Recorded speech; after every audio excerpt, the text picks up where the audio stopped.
The Travellers and the Bear.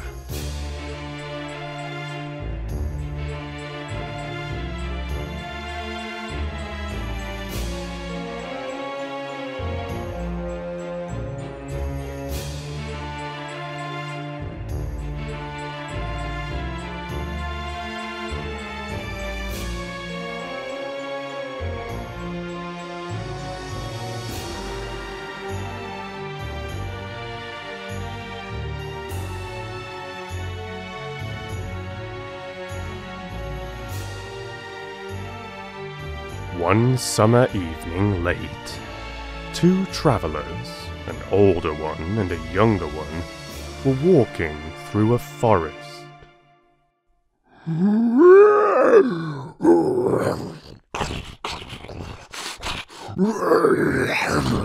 All of a sudden they heard below them a great crashing and a terrible roaring. A huge black bear came lumbering out of the forest. One look was enough. They both ran for their lives. But the bear was running faster than they were. He was catching up to them all the time. "Hide!" cried the older traveller. "We must find somewhere to hide!" But they were out of the forest by now, and there was nowhere to hide. Suddenly the younger traveller saw his chance of escape. A single tree by the side of the road. "I'm climbing that tree!" he cried. Quick as a flash, he shimmied up the tree to safety. But there was no time for his friend to climb up after him, and the bear was coming closer and closer and closer. Then the older one had a sudden idea. He remembered hearing once that a bear is not interested in eating dead bodies. He would pretend to be dead. He lay down on the path and stayed quite still, not even breathing. From the safety of his tree, the younger traveller looked on in horror as the bear pawed his friend's stiff body and sniffed and snuffled at his head. After a while, the bear had had enough.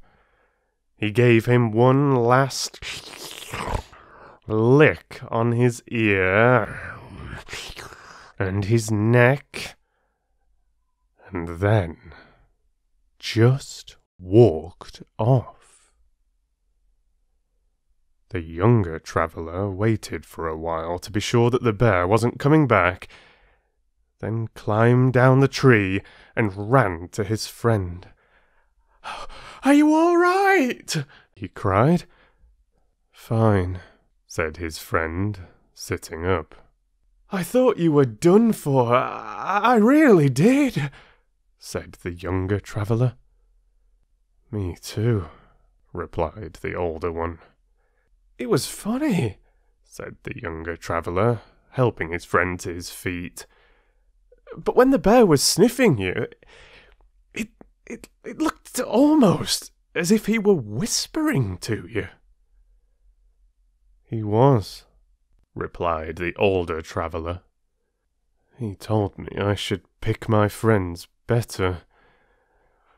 That anyone who saves himself first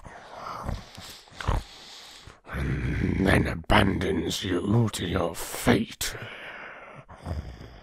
can't be much of a friend."